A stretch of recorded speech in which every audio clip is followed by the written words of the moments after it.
Hello, welcome to Audible Odyssey Chapter 1. Southeast of Hampton, near the tortuous Salmon River Gorge, is a range of steep, rocky hills which have defied all the efforts of sturdy homesteaders.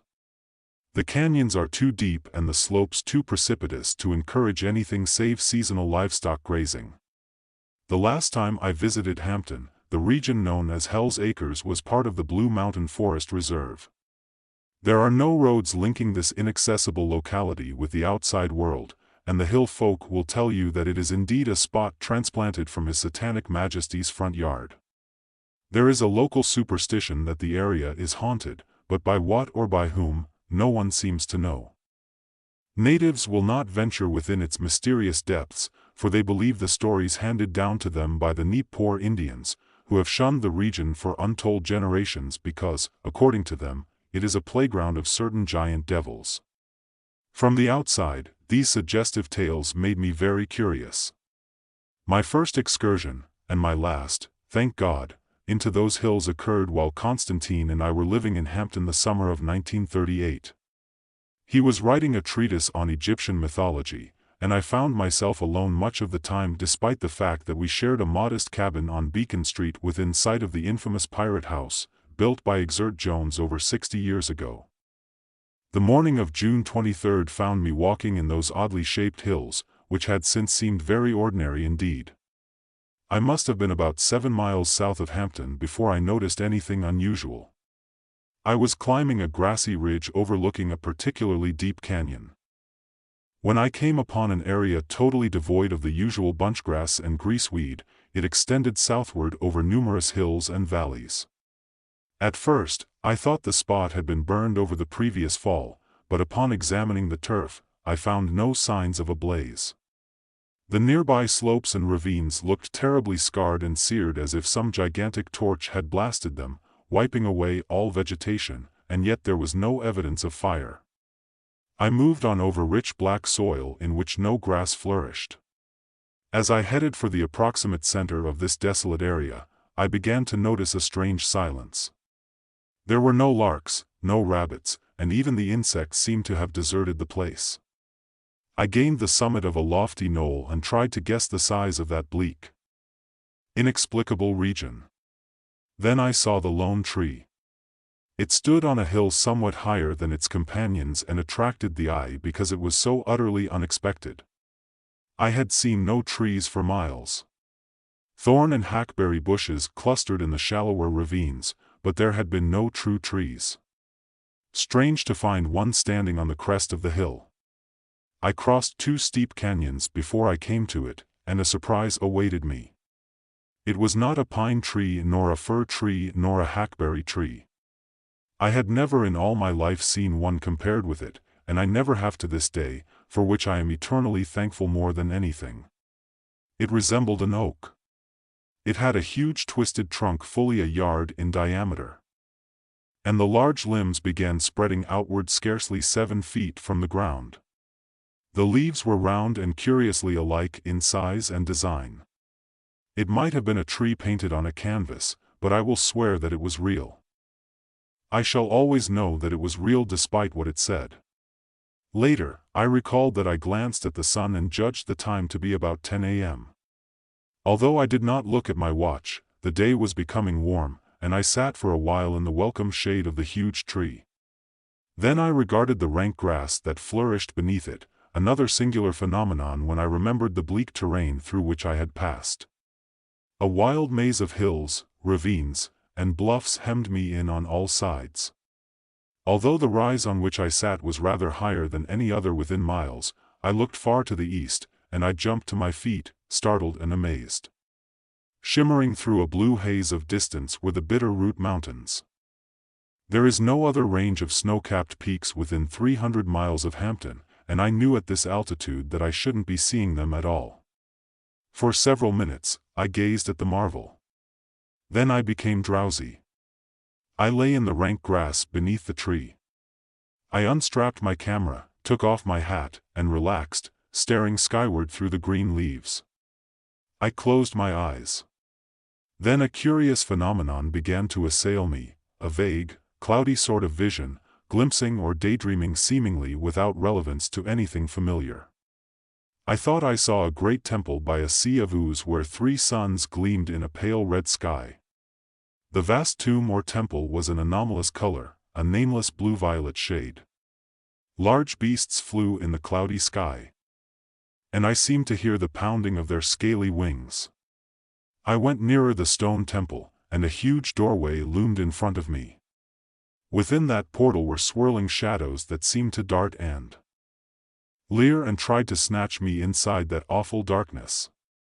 I thought I saw 3 flaming eyes in the shifting void of a doorway, and I screamed with mortal fear in that noisome depth.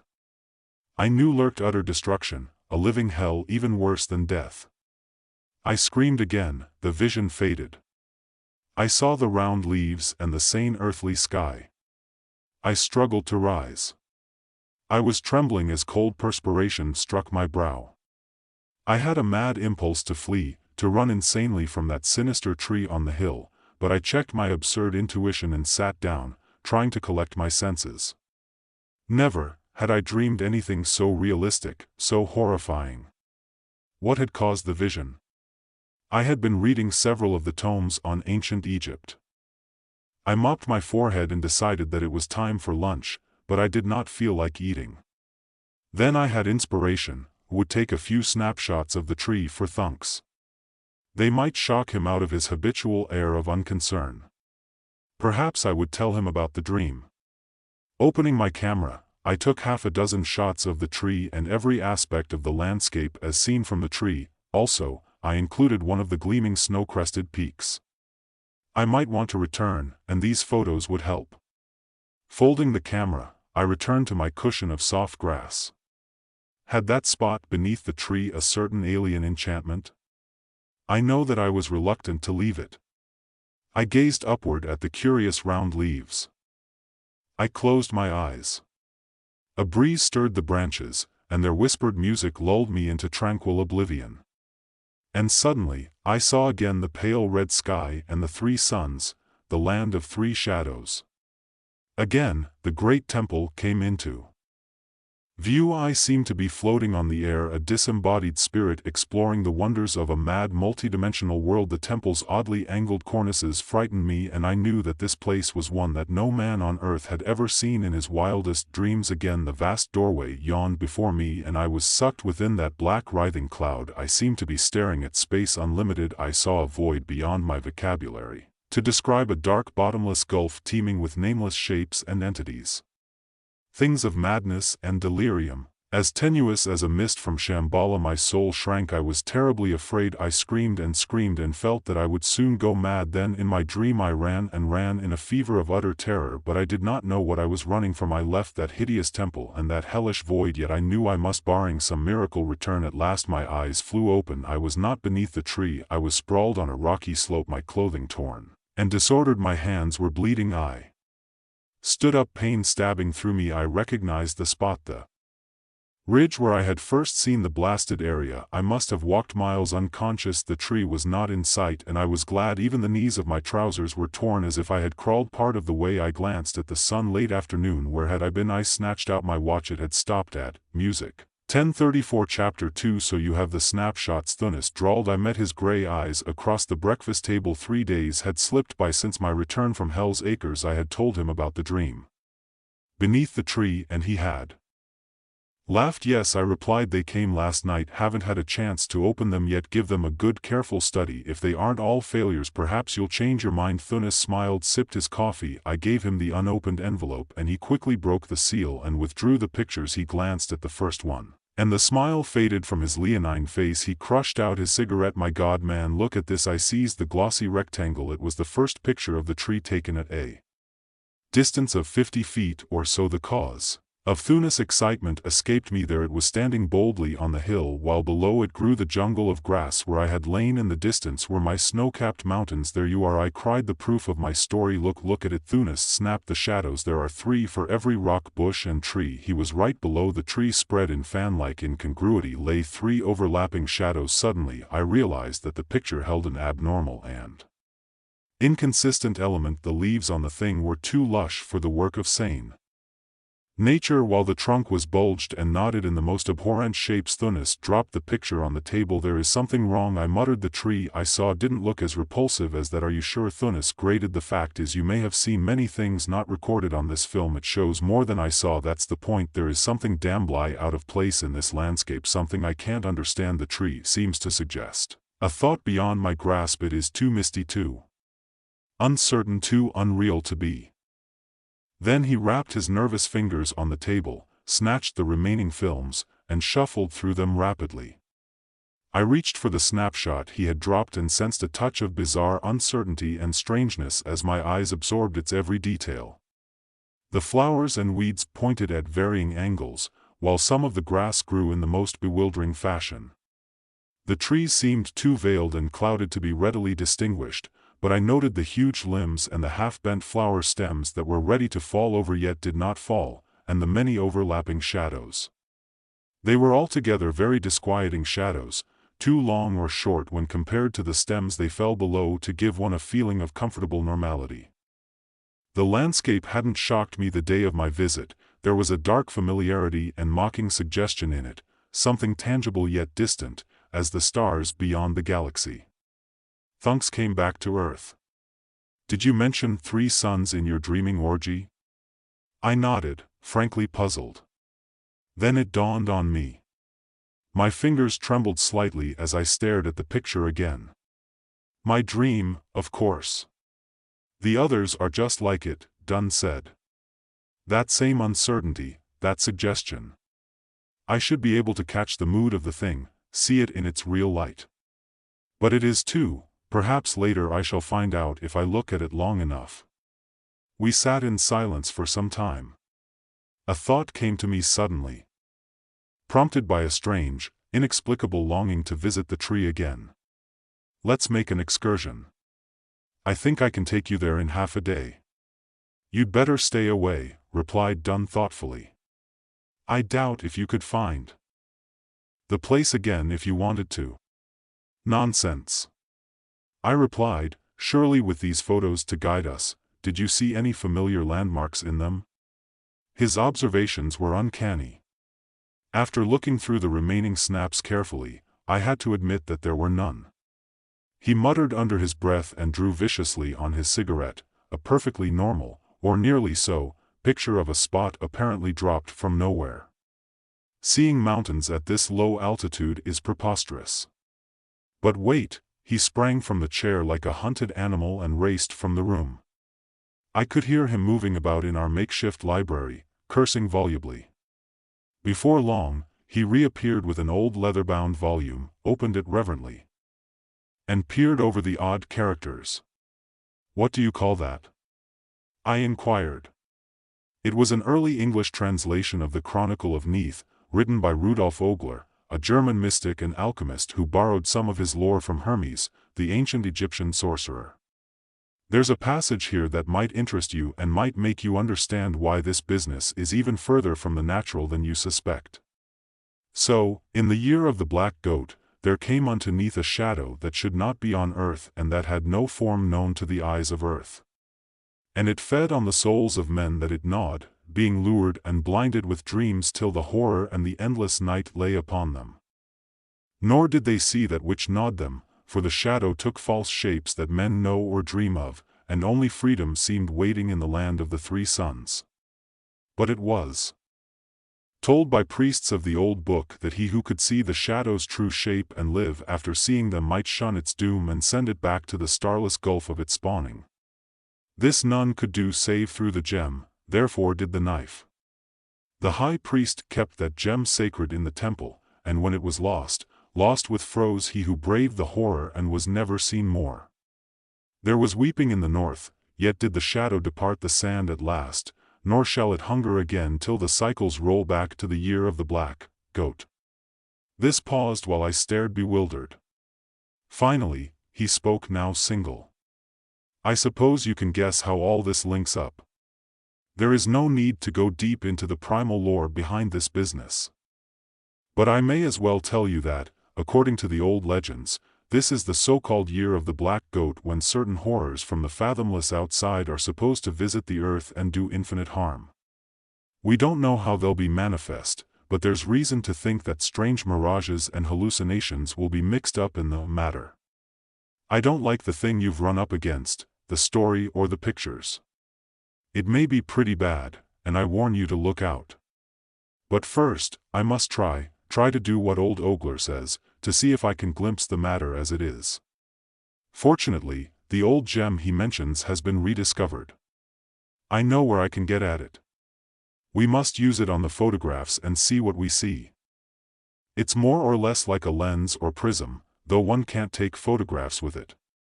Someone of peculiar sensitiveness might look through and sketch what he sees. There's a bit of danger, and the looker may have his consciousness shaken a trifle, for the real shape of the shadow isn't pleasant and doesn't belong on this earth. But it would be a lot more dangerous not to do anything about it. Meanwhile, if you value your life and sanity, keep away from that hill and from the thing you think is a tree on it. I was more bewildered than ever. How can there be organized beings from the outside in our midst? I cried. How do we know that such things exist? You reason on this tiny earth, thing said. Surely you don't think that the world is a rule for measuring the universe.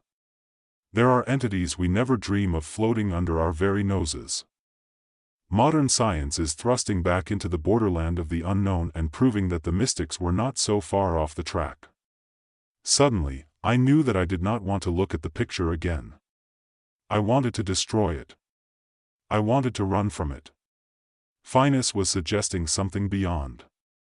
A trembling cosmic fear gripped me and drew me away from the hideous picture, for I was afraid I would recognize some object in it. I glanced at my friend. He was looking over the ancient book with a strange expression on his face. He sat up straight.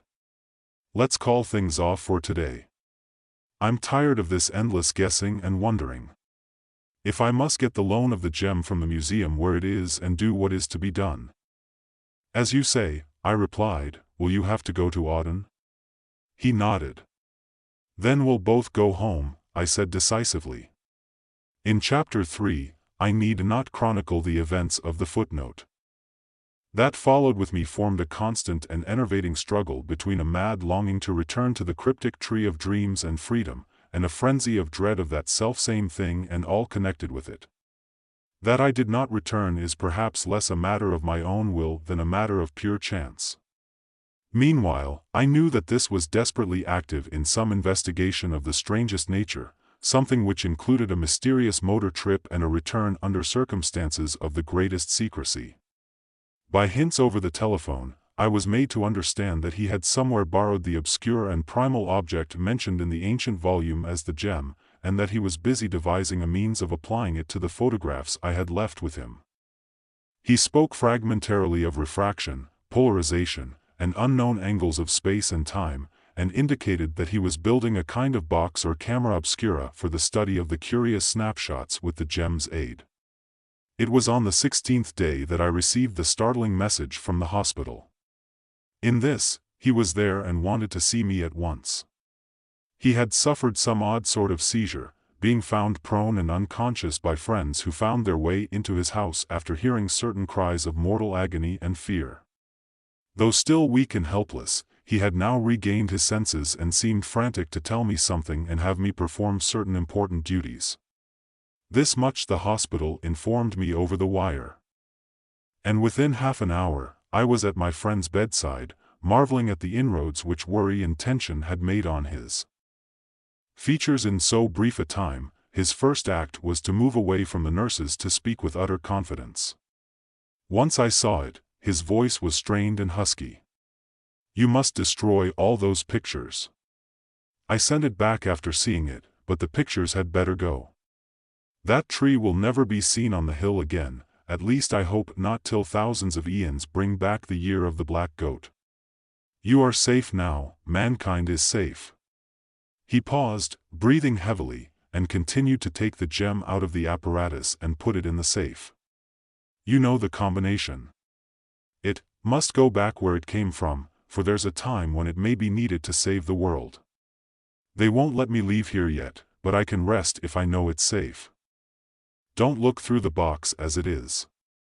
It would fix you as it's fixed me and burn those damn photographs, the one in the box and the others.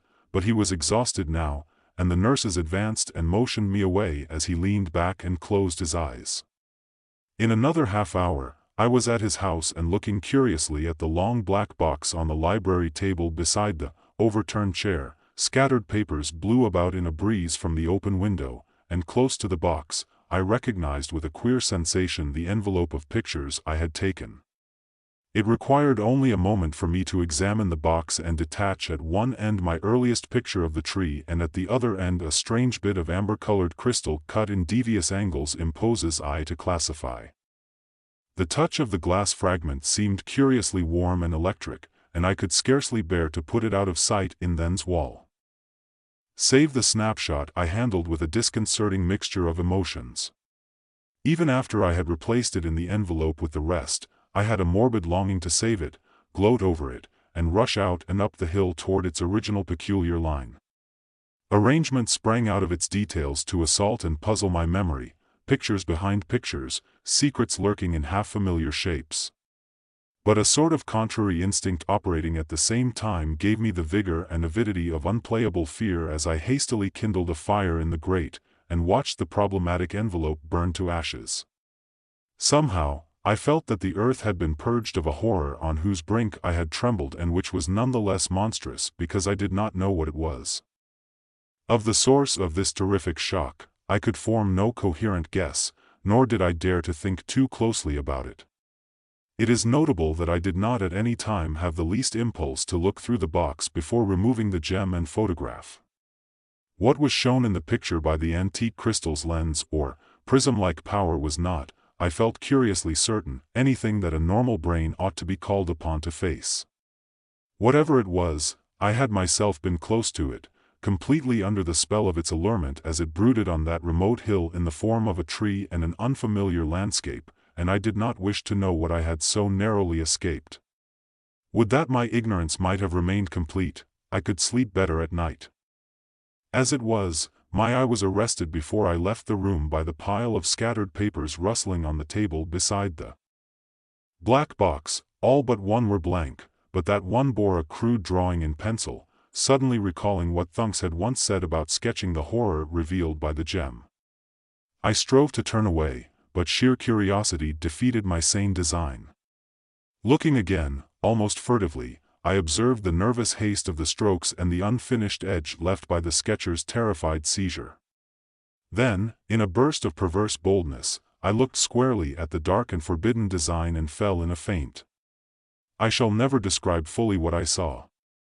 After a time, I regained my senses, thrust the sheet into the dying fire, and staggered out through the quiet streets to my home. I thanked God that I had not looked through the crystal at the photograph and prayed fervently that I might forget the drawing's terrible hint of what Thunks had beheld. Since then, I have never been quite the same. Even the fairy scenes have seemed to hold some vague, ambiguous hint of the nameless blasphemies which may underlie them and form their masquerading essence. And yet the sketch was so slight, so little indicative of all that Thunks, to judge from his guarded accounts later on, must have discerned. Only a few basic elements of the landscape were in the thing. For the most part, a cloudy, exotic-looking vapor dominated the view. Every object that might have been familiar was seen to be part of something vague and unknown and altogether non-terrestrial, something infinitely vaster than any human eye could grasp, and infinitely alien, monstrous, and hideous as guessed from the fragment within range where I had in the landscape itself seen the twisted half-sentient tree. There was here, visible only a gnarled, terrible hand or talon, with fingers or feelers shockingly distended and evidently groping towards something on the ground or in the spectator's direction.